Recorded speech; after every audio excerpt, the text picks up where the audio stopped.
The National Defense Authorization Act includes a brand new layer of complexity this year. It could include funding for pandemic response and preparedness, or more help for the defense industrial base. What are the House Armed Services Committee's top priorities? Let's find out. Here now, Congressman Adam Smith, the chairman of the House Armed Services Committee, Democrat from Washington. Congressman Rob Wittman, ranking member of the Sea Power and Projection Forces Subcommittee, Republican from Virginia. And Sinclair Harris, National Vice President of Military Affairs at the Navy League. Gentlemen, thanks all very much for joining me. Mr. Chairman, I want to start with you. What are your most important asks or wishes from the NDAA process in 2021? Well, if I'm being completely honest, the most important one is to complete it. It's a large bill with a lot of different provisions, and it is really important that Congress exercises oversight. I think that's one of the big things. The ranking member of the committee, Mr. Thornberry, and I have worked for a number of years on acquisition reform. We are working towards getting a full audit at the Pentagon, so making sure that the money's being spent wisely. And then I think specifically, and Mr. Whitman can speak more to this than I will, there were some concerns about some shortages in the shipbuilding budget that came out of the president. We restored that in ours, building the two submarines coming up. So those are some of the provisions, and there's a lot of other things that we'll have to work on. But I'm optimistic that we'll get through the process and get an agreement with the Senate. One of the elements, Mr. Chairman, that you put in there is $3.6 billion for the Indo-Pacific Reassurance Initiative. What does that encompass, and what relationships does that reinforce in your view? Well, it's built off of what we did in Europe. We had the European Defense Initiative, and the idea was to strengthen our allies. And in the case of Europe, obviously, we're focused on deterring Russia, but also making sure that our allies in Europe and NATO are strong partners. And we need the same thing in Asia. You know, we have a lot of very good, positive relationships with countries, from South Korea to Japan, Vietnam, Thailand, India. We want to build the capacity of those partners to maintain peace and stability in that region, sort of use what we do best in the U.S., which is training and equipping. But yeah, we have the best military in the world, to use that military to help train and work with partners in the region so that we can maintain peace and stability there.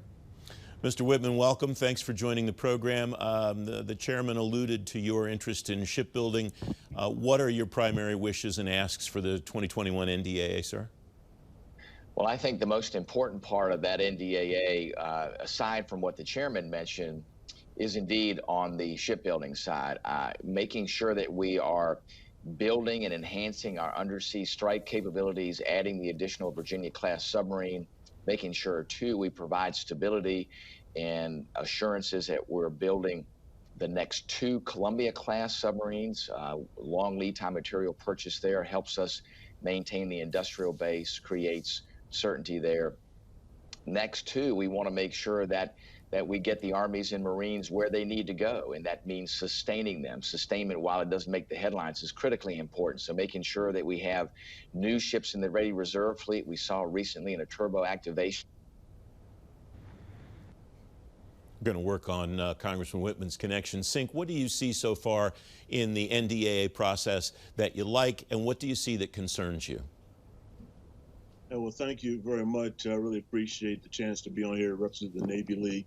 And my hat's off, and hat off for all of us in the Navy League, to you, Chairman Smith, and to Representative Whitman in Congress on the difficult decisions they have to make moving forward.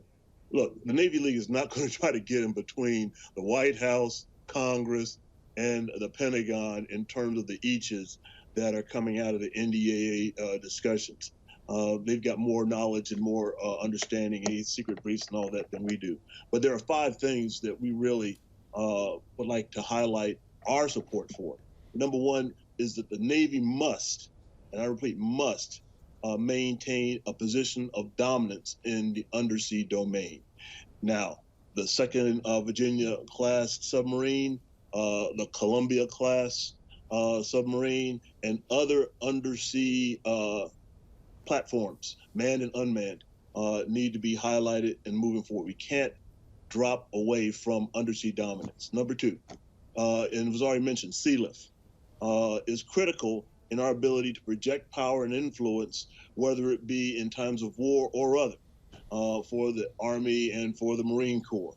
So the ability for us to support the sea lift sections of our military and maritime force is absolutely critical. And I know you got MARAD coming on tomorrow. The Commandant's planning guidance is bold, it's innovative, it's creative, and it's a way that has to be supported going forward in order to meet the ever-evolving challenges that we see in our global strategic environment. So we are fully behind the Commandant's planning guidance as it continues to evolve in the Aegis. The National Defense Strategy, Secretary Mattis, former Secretary Mattis, and it was already mentioned earlier, the need for allies and partners and how important they are.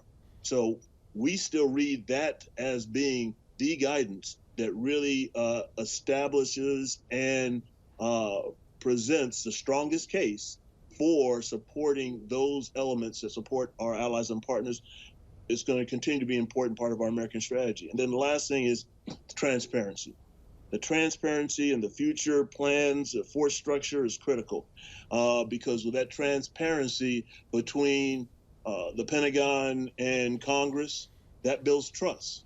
And between the government and industry, that allows industry to make those proper plans so the industrial base can respond to what is needed for our service. I mean, the industrial base are very fragile right now, as we all know, for a number of reasons. So we believe that transparency is the key, and we are very glad that there's a continuing dialogue between Congress and the Pentagon. So those are our 5 takeaways. Over. Sink, thanks very much. Congressman Whitman, welcome back. You were talking about the shipbuilding priorities that you want to establish in the NDAA process that you've already worked on in the House, Mark, and that you want to see continue through the negotiation with the Senate. Please continue where you were talking about what you were talking about.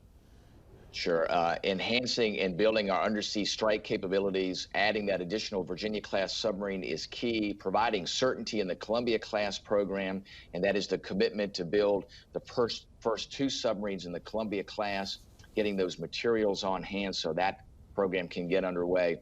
Another element that's critically important is modernizing our ready reserve fleet. We saw recently in a turbo activation that the current ships are not in very good shape. Many of them couldn't answer the call to go into service. We need to recapitalize the ready reserve fleet as well as secure our tankers. They have to get fuel to the fleet. We want to make sure that they're secure. Another element that's key is oversight, making sure that as we're looking at unmanned surface vessels that the Navy wants to begin to build, make sure we get it right. Let's make sure we understand how to integrate those into the fleet, because we've seen in other ship classes, if you build too many too quick and they're not quite doing what you expect them to do, you're going to have a lot of ships that may not be useful. That has to happen at the right pace. We are going to make sure that happens the right way. Congressman, thanks very much. Mr. Chairman, given the budget pressure that everybody in the building assumes is coming in the out years, what are you doing in this year's NDAA process to try to set the stage for that, if at all possible? Or is that not the function of establishing the authorizations in the NDAA? Is that a job that's left to the appropriators? No, it's both of our responsibilities to build for the long term. I mean, that's the reason the DoD does a FIDEP. They look at a 5-year plan. You know, it doesn't make sense. And, you know, a lot of stuff, for instance, that Mr. Whitman was talking about, you don't build a submarine in a year. And so you want to plan out into the future to make sure that you have the resources necessary to meet the requirements. So as we're looking at our budget, we're trying to make sure that it reflects the reality of what future budgets will come. And one of the big things on that is readiness. Spending the money on O&M, making sure that our forces are ready. And the way I always like to phrase it is, we can have a really good debate about what we want our military to do, all right? But once we've decided that, we need to make sure that the men and women who serve in the military have the equipment and support that they need to do whatever that mission is. You know, if we say, well, gosh, we'd like to be able to do all of this, but, you know, we only have money for this, so we're just going to sort of stumble our way forward. You know, that is not fair to the men and women who are serving. That leads you to situations where we're sending them off to fight fights they're not ready to fight. So I think we have the national security strategy, national defense strategy, sorry, has to reflect that. And we do look at that a lot when we're figuring out what we're going to support and what we're going to budget. Mr. Chairman, what's your level of confidence, given that we have numbers and we have frameworks, 386 squadrons in the Air Force, a 355-ship fleet in the Navy, the big 6 modernization priorities in the Army. What's your level of confidence about what's underneath each of those so that you can mark to what the services need to fulfill these strategy documents that you just outlined in the coming years, and not just mark for today? I'm very worried about it. I don't, and I know Secretary Esper is working hard to try to reconcile this. This is the purpose of the bottom-up reviews that he is doing in every COCOM. It's the purpose of the so-called night court that they did when Esper was the Secretary of the Army, to really look at the budget and say what makes sense. And something that the Secretary and I have talked about quite a bit. You will frequently hear, as people are advocating for one program or another, that the combatant commanders, only got 40% of their requests for aircraft carriers or air wings. That basically the point is the combatant commanders are asking every year for more stuff than they're receiving, and people use that as an argument to go spend more money and build more. Well, my problem, and what Secretary Esper and I agree on, is I think that shows that our strategy doesn't make sense. I mean, if every year the combatant commanders aren't getting what they, quote, need, end quote, then our strategy isn't really a strategy. We're just sort of flailing about wishing we had more money. So we want to try to reconcile that. I know the Air Force came out with a report, I think it was last year, might have been early this year, I think it was last year, talking about how they needed 20% more aircraft to meet their mission. It's the whole, and Mr. Whitman and I may disagree with, but I think we should be barred from saying we have to have a 355-ship Navy. I mean, we've been saying that for 24 years, 24 years I've been in Congress, and we haven't come close. What does it even mean to say that we need these ships that we're never going to get? What is the capability that we need? How realistic is it to achieve that capability? I worry that we imagine, okay, we want all of this. And maybe so, but we don't have the money, we don't have the resources, but we haven't had the resources for it to date, much less off in the future as we face uncertain economic times. So I would like to see us take more steps to sort of rationalize our mission with our means, to make sure that we don't leave the men and the women serving in the military hanging because we decided that, well, we'd really like to be able to do this, we just don't have the money, so we're going to kind of do it halfway. I think we need to do a lot more to reconcile those inconsistencies. Congressman Whitman, do you agree with the chairman, or do you find those constructs, a 355-ship fleet, 386 squadron Air Force, and so on, do you find those constructs useful? I do. I think they are very useful constructs. We can talk about what capability comes with those ships, what should Navy architecture be, the type of ships, the capability, the unmanned portion, those kinds of things. But I think in order to effectively communicate what we need, those metrics are useful. Now, they're going to change. They have changed in the time that I've been here in Congress. So the number fluctuates. But what's more important is what is contained in the number, what type of ships. And I will agree with the chairman on this. The capability is key. But the metric itself is a very effective way to be able to communicate that. And we'll continue to debate what makes up that 355 ships and what capability is contained within that. Sink, you mentioned your big 5 priorities a couple of moments ago. Congressman Wittman mentions metrics. What metrics will you use to watch as not just the House but the Senate continues its process and then the conference happens theoretically over the summer and into the fall? What will you watch in those negotiations, and what will you look for in the finished product to mark whether you're satisfied with what you see? Well, satisfied is a strong word. The Navy League is not in a position to oversee Congress or the Pentagon. Our support is for the Sea Services, Navy, Marine Corps, Coast Guard, and for the Merchant Marine Force. Numbers do matter. And while I know there is debate over the number that's in the law for 355, we can see that when you don't have a sufficient sized fleet, you run the risk of overburdening the fleet and the personnel that are operating. I served in the Navy 34 years, so I can tell you, I've been there. I saw we just had an aircraft carrier, mostly because of COVID, break another record in terms of undersea time.